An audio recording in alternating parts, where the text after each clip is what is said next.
This series of videos is called The Truth About Nutrients, and in it we're going to go over how to mix and use nutrients, yes. But we're also going to go over how to think about them. And I know trying to calculate how many nutrients and how often you should feed with them can seem overwhelming at first. And that's because everybody has been explaining it to you all wrong until now. So keep watching and I'll show you everything you need to know about nutrients. And the truth is brutal, and brought to you by Humboldt Nutrients. And this is episode 5. And the theme of this episode is supplements and additives. And these are generally everything that's not base nutrients. And while there's no strict definition on what a supplement or an additive is, we usually consider supplements anything added to solve nutrient problems and have NPK numbers less than 111 or 3 total. And then additives are usually considered to be anything that increases growth rates in a healthy garden, or anything the plant might run short on because she's not capable of producing enough to keep up with the faster growth rates that happen with indoor gardens. So, in this episode, we're going to go over everything you need to know about Humboldt Nutrient supplements and additives, what they do, and how to use them. But before we do that, there's some basic information you need to know about, and I don't care what nutrient brand you bought or are using, because even though Humboldt Nutrients is sponsoring The Truth About Nutrients, and even though we recommend Humboldt Nutrients in the store because they're easy to use and inexpensive to buy, it's still all the same shit. So keep watching, and by the end of the series, I'm going to prove it to you. So, let's start with an introduction. Hi, I'm the Grow Boss, and I have a hydro store where I get to meet lots of growers and listen to their stories, which is exactly how I wrote my book, The Grow Book and Equipment Guide, because for years now, I've been collecting and writing down all the questions my customers ask. And if at any time during this video you want to find your closest hydro store, or where you can buy my book, or any of the Humboldt Nutrient products you see in these videos, just click the opportunity button when it pops up, or go to everyhydrostore.com. Okay, let's do a quick review of everything we've covered so far. And what we really focused on in the first video, episode 1, was an introduction to the numbers on the front of the bottles, the NPK numbers, and what they mean. That the N was nitrogen, the P was for phosphorus, and the K for potassium. Then we mixed the nutrients and tested the ppm so we could build a trend line to help us predict what the plant wants.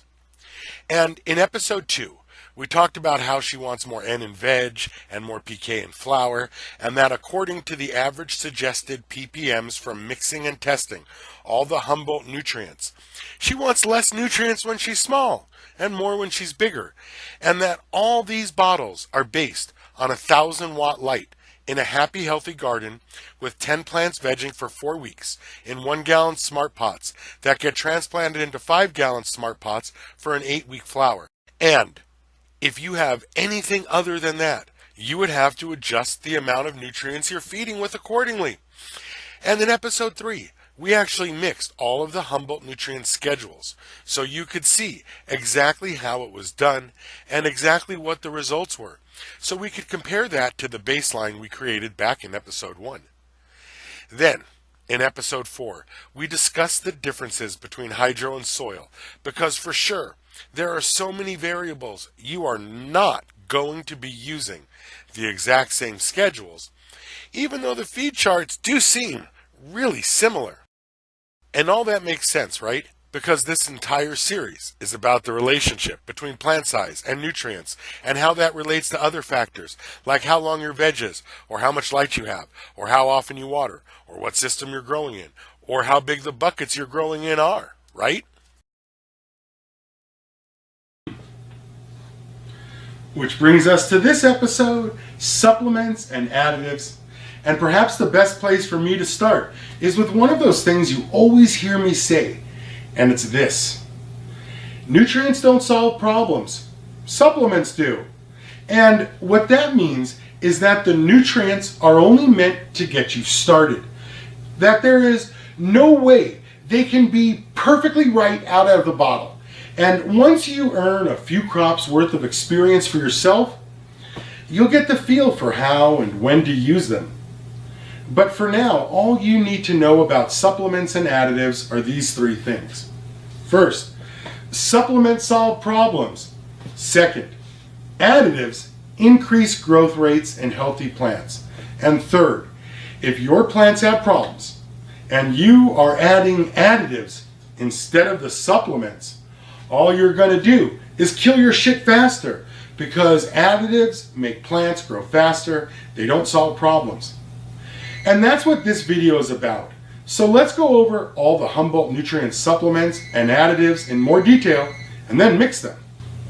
So let's start with a quick review of their nutrients to make a point, and you can see when we look at oneness, the numbers are high, 594, for an NPK rating of 18. And their two-part master A and B line is a 403 for part A and a 156 for part B, for a total NPK rating of 19. And the same thing with their two-part all natural. If we add up all the numbers on the front, they have an NPK rating of 17. And it's the same thing with their three-part. When we add up all the numbers, it gets pretty high, with an NPK rating of 26. But that's what you want when it comes to your base nutrients, because the higher the NPK rating, the less you have to use, and the cheaper your cannabis is to grow. Which is one of the main reasons I always recommend Humboldt nutrients at the store. They work great, and they are super cost effective to use. And now that you get what defines a nutrient, let's go over in more detail what defines additives and supplements, and then we'll mix and add them too.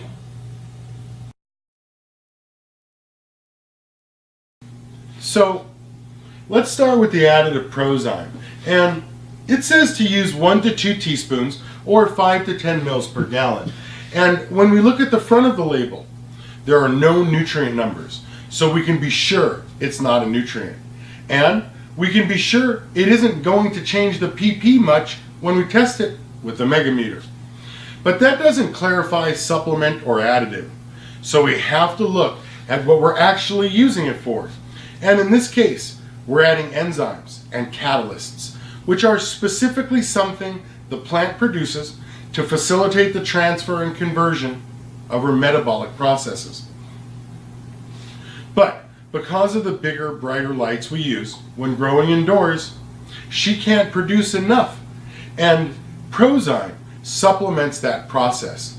But because it's not technically solving a nutrient problem, and because it's meant to make a happy, healthy garden happier and healthier, so Prozyme is a true additive. And when we look at Flavorful and Humboldt, their humic acid concentrates, they both call for 1 to 2 teaspoons or 5 to 10 mils per gallon. And it's the same thing again, no nutrient numbers. But more importantly, they both help with problems like micro deficiencies, and they can accelerate a healthy grow. So, supplement or additive, depending on how you're using them. For instance, humics are called the God molecule because they bind with and lock on all sorts of nutrients and micros and beneficials with their jagged edges. And then on their way through the root hairs and into the root and into the plant, they take those micros with them, which is perfect if you're trying to correct a true micronutrient deficiency. But if you overwatered and rotted the root hairs, you could add this whole bottle and not get the results you want or what they promise, because this isn't meant for a micro deficiency caused by overwatered roots. Understand? And while the N in sticky is 0.5, this is a premium foliar spray, and it calls for 3 to 5 teaspoons or 15 to 30 mils per gallon. And it's a wetting agent. It says so right on the bottle, so you can be sure this is not a nutrient. But again, if you're using it to help with a micronutrient deficiency, it's a supplement. And there are a lot of controversy surrounding the use of foliars, and there are several reasons for that. But the main reason is that foliar feeding alone doesn't solve problems. Because if you have any true deficiency, you would have to solve that at the nutrient and the root level first. But more importantly, sticky only does one thing really. It's a wetting agent that helps coat the water and anything in it, including whatever nutrient you added to help fix the problem. And even though that coating of sticky helps the plant absorb more nutrients through her leaves, if you actually had a nitrogen deficiency, you would have to add Verde with an N rating of 16 to the feed schedule to actually solve the problem going forward. But you could also back that up with a supplemental foliar spray of something like 100 ppm of Verde mixed with the sticky. What you would not do, however, is use the sticky as the supplemental source of nitrogen, because the N rating of sticky is 0.5, while the N rating of Verde is 16. So you would use this as a supplemental nitrogen source, and you would use this exclusively as the wetting agent. As long as we're here, let's take a closer look at Verde, Humboldt Nutrients Nitrogen Supplemental. And with an NPK rating of 19, it's higher than some of the nutrients. But this is one of those things that breaks the rules, as it is a supplement, but it does have numbers higher than 111 or 3 total. And we'll get more into these high number supplementals again with the bud boosters later in the video. But for now, I just want to point out that when you look through all of Humboldt Nutrients feed charts, Verde is only mentioned for use with Master A and B soil. And while the bottle suggests 1 to 5 mils per gallon for feeding and 5 to 10 mils per gallon for foliar applications, the Master A and B feed schedule calls for just 3 mils per gallon, max. So why the discrepancy? And it's because when you use this product solo and to solve a deficiency, you would use more than what's built into the feed schedule. And Verde is the only one in this one feed schedule because the feed charts assume no problems. Yes, that's true. But more importantly, an actual nitrogen deficiency is a rare problem and is more likely caused by you overwatering. So watch for that. And I'd like to go over 2 more examples about adding supplements, and talking about Verde gives me the perfect opportunity. So let's start with the first example, and in it, let's say we're at week 6 veg, and let's say your strain wants more nitrogen. Well, there are technically 2 ways we can add that, right? The first, we can feed with what Humboldt Nutrient suggests for that week, which in this case would be about 500 ppm according to the average chart we created. And then we would add more ppm of Verde on top of that amount for an increase in total ppms above the suggested amount. Or we could reduce the ppm of our base nutrient by the same amount of ppm we're adding of Verde. So we end up with the same suggested total according to the average Humboldt Nutrient chart we created. But that would mean you would have to admit that nutrients are worth less than you believe, and that yield is truly based on light, which may be too much for you to admit right now. And the second thing I'd like to point out now is that either way, by adding Verde, we also change the formula we're feeding the plants with. And I want to show you how to add this up so you know what you're actually doing. Because technically, if we add equal amounts of these 3 bottles, then technically we're watering with a 21, 6, 11 nutrient, right? Because if we add equal amounts of Master A and B, and we add their NPK ratings together, we get a 559 formula.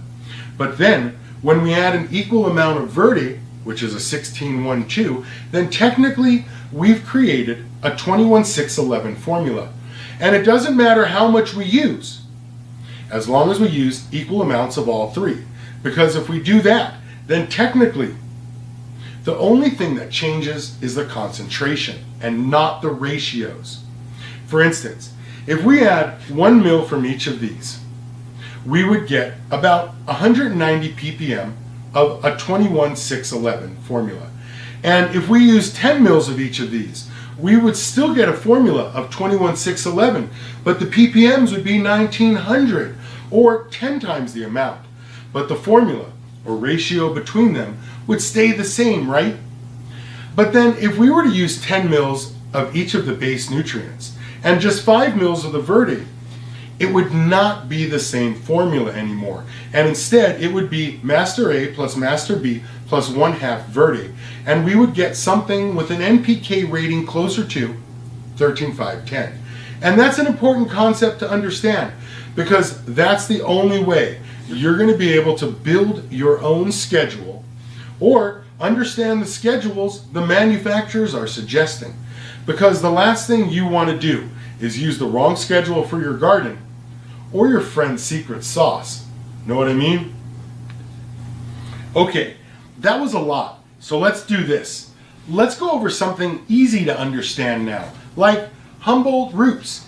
It wants us to add 1 to 2 mils per gallon, and even though there's a P and a K number on the front, at 0.25 P and 0.25 K, even added together, it doesn't add up to anything.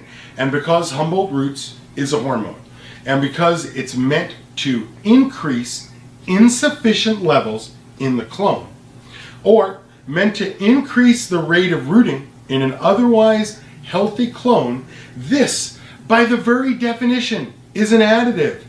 Then, when you combine that with its mechanism of action, which is to mimic the chemical rooting signal the plant naturally produces, to overwhelm it and trick it into creating explosive root growth, that's really the thing that defines this as an additive and not a supplement. Like I said, there's not always a clear distinction between additive and supplement, and then sometimes there is, like with Humboldt roots. And it's up to you, as the grower, to know all the differences and uses and conditions before using them. That's what makes the difference. And that's why I tell you, it's 50% strain, 50% grower talent, and 50% equipment. Now, let's look at silica. And depending on when and how you use it, this could either be a supplement or an additive. And notice the numbers on the front. There are none. Again, classification depends on use. And this wants 1 to 3 mils per gallon. So if you're using it to solve late day leaf droop, it's a supplement. But if you're adding it to thicken the cell walls because the plant can't produce enough silica to keep up with the light, or in an effort to increase weight or for protection against bugs in an otherwise healthy garden, then it's an additive because you're making a good grow better.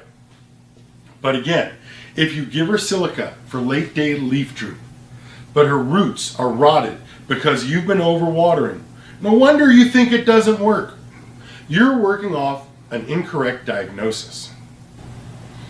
And when we look at the Humboldt nutrient sweeteners, like Humboldt Hydro Honey and the natural version Humboldt Hydro ES, both have an NPK rating of 3 or less, so they're not nutrients.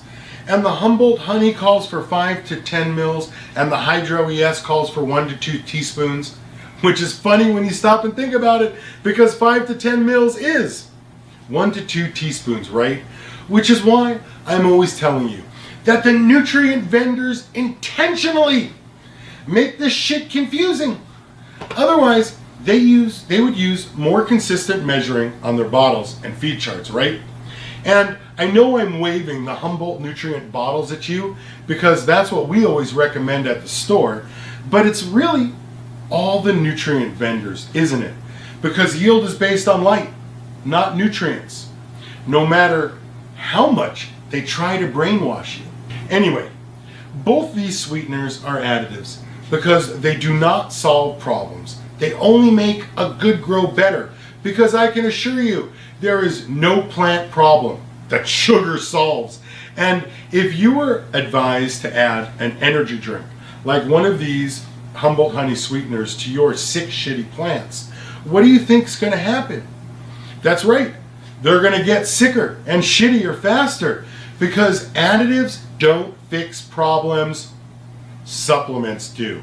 And suddenly you would be blaming Humboldt nutrients for not fixing your problem, even though it was you that incorrectly diagnosed it. Now, let's talk about magnesium, because in the Earth's crust, 85% of the nutrients are silica, nitrogen, and magnesium. That's why a magnesium deficiency is always the #1 problem in a healthy garden, because mag gets used up in the process of converting light into sugar. And when we look at Equilibrium and Calyx Magnum, both CalMag additives, we can see Equilibrium is a 012 and calls for 1 to 5 mils per gallon, while the Calyx Magnum is a 200 and wants us to add 3 to 7 mils per gallon. And because both have NPK ratings of 3 or less, they're not nutrients. And then, depending on how and why you're adding them, we'll classify it as a supplement or an additive. Because even though both of these are CalMag supplements, you can see the 012 NPK rating on the Equilibrium bottle does not include nitrogen, while the Calyx Magnum at 200 is all about the nitrogen. And to me, that seems like the Calyx Magnum is meant more for veg, while the Equilibrium is all about the flower. Then, when we compare that back to the feed charts, we're confirmed in that hypothesis, even though Calyx is used all the way through veg and flower, and Equilibrium is only suggested for flower. And that's why I always tell you, it's more important to know what you're doing than it is to follow a recipe. Now, let's look at the bud boosters, and I saved these for last because this is where it all falls apart again, like with the Verde, because it's tough to classify these as supplements or additives because their NPK ratings can be as high as 90. So let's just take this one product at a time and break them down. And Humboldt Nutrient has 4 bud boosters, and they're ginormous, which is a 01816 and has a monstrous NPK rating of 34 and wants 1 to 10 mils per gallon, depending on what week of flower you're in. There is a Big Up powder, which is super powerful and super concentrated, and at 03323, and with an NPK rating of 59, it never suggests using more than 1 teaspoon per gallon, which is 5 mils. And then there's Hydro Deuce and Natural Deuce, and both are 0022 with an NPK rating of just 22, which may be less than half the other bud boosters, but it's still more than just about every nutrient they make. And both suggest 1 to 5 mils per gallon, and both come from sulfate of potash. And so the only difference to me appears to be that this one is marketed for soil and this one is marketed for hydro, which is totally reasonable. But if we look a little deeper into this PK booster thing, it turns out that ginormous Big Up powder and both Deuces have more material value to them than just more PK equals bigger buds. And even though they seem to be the same, and at 1 to 10 mils of ginormous, or 5 mils of Big Up, or 5 mils of Deuce, they all appear to call for the same quantity. And when you look at what's inside them, you sort of have to ask why. Now with Deuce I understand. Soil and hydro, I get that. But when you look at what's in ginormous and Big Up powder, the only difference is the 2% humic acid derived from leonardite. But if you were already adding their Humboldt, you would already be adding 8% humic acid. And if you added their flavorful, you would be at 8% refined humic acid from leonardite. And I have no idea what all that really means, but I do know it sounds like it's all the same shit. But, and this is a very serious but, because you really have to look at the feed charts more closely to work out the differences, but the only time you're supposed to use Big Up is during transition and at finish, which suddenly makes this product a lot more interesting, doesn't it? Because there are a couple of very specific things happening at those times, isn't there? Because when you transition to flower, that's when the plant really stretches, and they make plant growth regulators to control that. And then again at the end of flower, when the buds are full size and they're ripening, this is when you would use a flower hardener. Anyway, the first thing you need to know is the fact that the faster the transition happens, the longer the plants can spend building buds, right? 8-week flower, 2-week transition, minus 2-week finish, and suddenly they're only building buds for 4 weeks. But shrink that transition time to 1 week, and now they're building buds for 5 weeks. And I know 1 week doesn't sound like much difference to you, but technically, to the plant, it's an increase of flower time of 25%, from 4 weeks to 5 weeks, which is huge. And again, when your girls are finishing, it's the same thing, only now the buds get dense. Well, if you did this right. And this is when her weight doubles, because this is when she gets dense and covered in oils. And remember, oils don't dehydrate during the curing process. So where the plant loses 75% of her weight, at least from water, she loses almost nothing from the oils because they don't dehydrate. I would like to point out one more thing before we end this video. I would like to state again that even though I say nutrients are worthless, I don't mean you don't need them. What I'm saying is that yield is based on light, and nutrients only support the amount of light you're using, because there are a lot of lights and ways to grow, and that ultimately the responsibility for using these nutrients correctly is up to you, the grower, and not the manufacturer, because I refuse to admit that anybody and everybody can grow cannabis, and that my experience is worth less than the products I'm using. That's why it's so important to me that you understand all the details that go into the decision-making process, so you can make the best, most informed decisions possible. After all, it's 50% equipment, 50% strain, and 50% talent. All right, now this is the end of episode 5, and I know we've been through a lot of information, but it was important that you got the basic ideas about nutrients, how to mix them, when and how to use additives and supplements, and how to adjust your schedule depending on whether you're in a media-based grow or a hydro grow, and how to adjust that schedule based on plant count and your finishing light and veg time and flower time and bucket size and watering frequency. And now that we know all that, it's time to start putting it all together.